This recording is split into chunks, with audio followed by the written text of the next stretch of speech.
Life of Pi. Have you ever known a great storyteller? A person who can capture your attention, whose stories just, you hang on their every word as they're talking? A person who can relate an event and somehow you feel as if you were actually there, as if you were sensing and experiencing the event with them? A storyteller who can actually make you laugh and cry in the same moment. A storyteller who brings meaning even to the most ordinary events in life.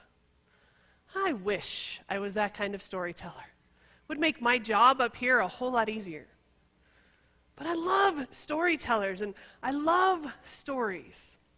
And my favorite stories are the ones you walk away from wondering how much actually happened as it was told and how much of that story was poetic license by the storyteller. Because with the gifted storyteller, you never really know which part of the story happened the way it was and which part was embellished for meaning. But that's part of the power of stories. They stay in your head. They make you wonder and think, and you reflect on them as time goes by. And Life of Pi was that kind of story for me. It stuck with me after I watched it. Perhaps, though, for a different reason than most. I remember when the movie came out and how it was being raved for the special effects and the cinematography and the director, and it was a powerful movie done with great music and great acting and a powerful journey to find God in the events of this story. But that's not what captured my attention. That's not what stuck with me. Instead, it was one scene towards the end of the movie. Pi, the main character, the central focus of the movie, is telling his story of survival. This story across the ocean on a lifeboat after the ship that he and his family had been on sank, with all of the animals from their zoo that they were moving from India to Canada. He's the only survivor. He and the tiger. And after being rescued, Pi is questioned about the events that led to the ship going down and how he survived. And he's questioned by two men who, if I remember right, represent the company that owned the ship. Or they need to get into what happened, and they need to have a report, and so that everybody can walk away feeling like things are explained and they can move on. And so Pi is telling his story to these two men, and he is a storyteller. Pi is that kind of storyteller I long to be. He crafts the most beautiful story of himself and a Bengal tiger. He weaves into this story God, hope, determination, faith, and love. He portrays this relationship between he and the tiger as one in which they formed love for each other over the days in the boat. He paints a beautiful picture through their journey together, and his story has depth and richness and grace, and you can't stop listening, and you want to know how it's going to end. He tells this story to those who need to fill out the paperwork. And his questioners, they don't believe him. They don't think he's telling the truth. The story is unimaginable to them. They can't find truth in what seems impractical and improbable and unrealistic. And so they want a different story. They want to know what really happened, is the way they put it. What can they put in their official report? And so Pi tells a different version of the events. He tells them another story, a second story, and this story is dark. And it's sad and it's tragic. And the second story is hard to hear. You don't really want to hear what he's saying, even if it's more believable. And these two men who are questioning Pi, they don't like the second story any better than they liked the first.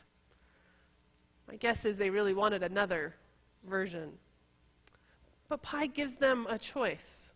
He says you can choose which story to write in your report which story to share with those higher ups. You can share whichever version you choose. And all of this is retold as a memory. And we're going to watch a scene in just a minute. And it's a scene in which there's a conversation between Pi and this author who wants to write a book about the story. And the author has just heard the second story. He's just heard both versions of the events. And this is the conversation. Which story do you prefer? In which story do you find truth and meaning and purpose? In which story do you find God? In our post-enlightenment, post-age of reason and science world, truth is a tricky thing. We teach our children to tell the truth. In legal matters, we swear to tell the truth. When we watch news reports or when we read articles, we expect the information to be truthful. And in our post-enlightenment, post-age of reason and science world, truth has a very clear and distinctive meaning. Truth means factual. But this understanding of truth is actually relatively new. It hasn't always been the case that truth means factual. It hasn't always been the case that the search for truth paralleled the search for factual information.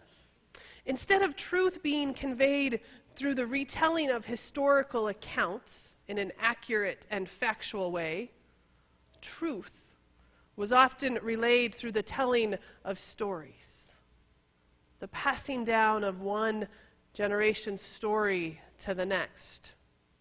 These stories would convey depth and meaning. They were stories that challenged the listeners to think and question and wonder. Stories that opened the mind to new possibilities. Stories that connected the individual and the community to God. They had truth in the story. And we still actually find these stories in our Christian tradition. Our Bible is filled with these kinds of stories. The most obvious are Jesus' parables. Throughout the Gospels, Jesus used stories to convey truth, to push his community to think and wonder and question and do things a bit differently. He used stories to open people to experiencing God in new ways through storytelling. Too often, though, biblical disputes and arguments are based on one question: is this story factually true? As Christians, we actually spend more time fighting about whether or not a story from the Bible actually happened the way it is written, more times on that than we spend on delving into what that story might mean and what it says to us now and what it said about the community in which it speaks of. We spend more time fighting about truth than looking for truth. Nowhere is this more apparent than with the creation story. Or rather, I should say, the creation stories found in Genesis. Many people don't realize there are two creation stories in the book of Genesis. And it's pretty easy. There's Genesis 1 and there's Genesis 2.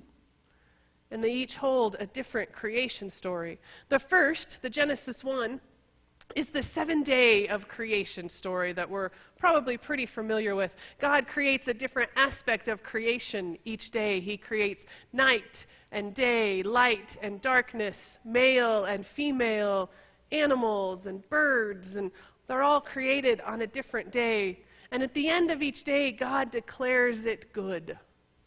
And on the 7th day, God created the Sabbath, and God rested. And God saw that it was all good. That's the first creation story. The second is actually quite different, but you're probably familiar with this as well. It's the story found in Genesis 2 when God created Adam, man.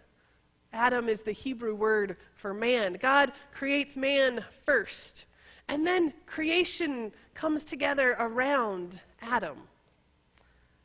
The animals are created with a specific purpose. They were actually created to keep Adam company, to serve as a companion, but no animal is a true acceptable companion for Adam, and so God creates Eve from the rib of Adam. And creation comes about around them. Two creation stories with different purposes, and they tell a different story, and yet there's truth in both of them. These differences have led to centuries of infighting in the church. It's really amazing how Christians can spend lots of time fighting with each other over the stories in our Bible. If you've spent much time with Genesis 1 or 2, odds are you have a preferred creation story. I could poll the congregation to see who likes 1 or 2. But I'll be honest, I prefer Genesis 1. I love the first creation story. I could read this creation story over and over and still find beauty and meaning. The imagery of God speaking into existence, light and darkness, day and night, plants and animals. The imagery of male and female being created at the same time in the image of God. The idea that God declared it all good. Genesis 1, I love this story. And there is truth in this story for me, a truth that leads me closer to God, a truth that is foundational for my faith, a truth not dependent on the factual accuracy of the story as written. I believe there is power in this story. I believe there's power in all the biblical stories. A power to connect our lives today with the lives of people from thousands of years ago. A power that reminds us that God is still at work in our world today, the way God was at work at the beginning of creation and ever since. There is power in the biblical stories, and they're rich in meaning and significance. And these ancient stories have the potential to shape our current world and the way we know and understand ourselves and each other. There's truth in these stories. When I decided to preach on Life of Pi, I started searching online. It's been a while since the movie came out, so I was trying to reconnect with the responses when the movie first came out. And I was amazed to see how much time was spent asking people, as moviegoers were coming out of the theaters, reporters were standing there, and the question to people as they came out was, which story do you believe is true?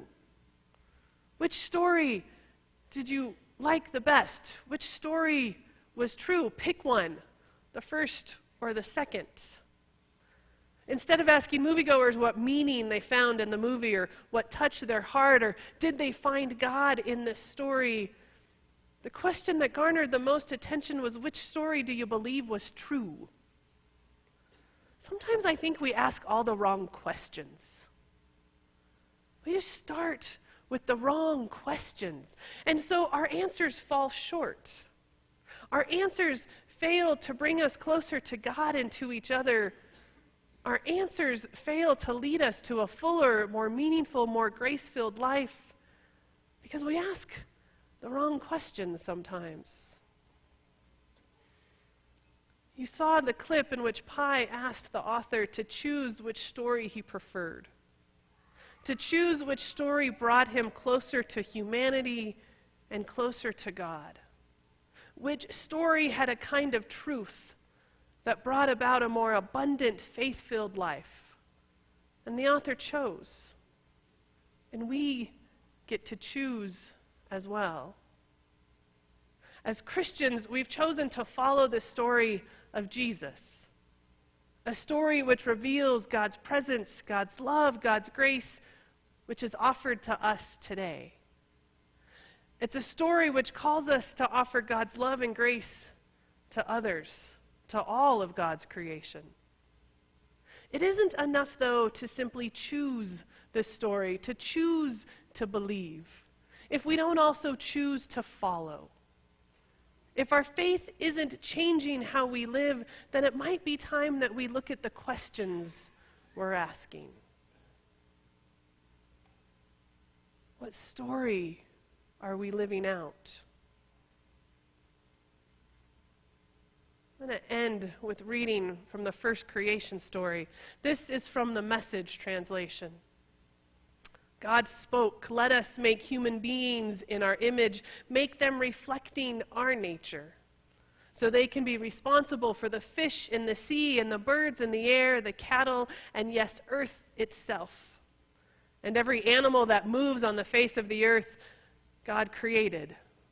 God created human beings. God created them in God's image, reflecting God's nature. God created them male and female, and God blessed them. God looked over everything that God had created, and it was good. It was so very good. I choose the story of God's goodness. I choose the story of humanity's goodness, of Jesus' love for God and his community, of our own potential to be Christ-like, to reflect the nature of God. I choose that story, and it is foundational for the stories of my life that I live out. And I wonder, what story do you choose? What stories of God and God's love do you live out? What story do you follow? Amen.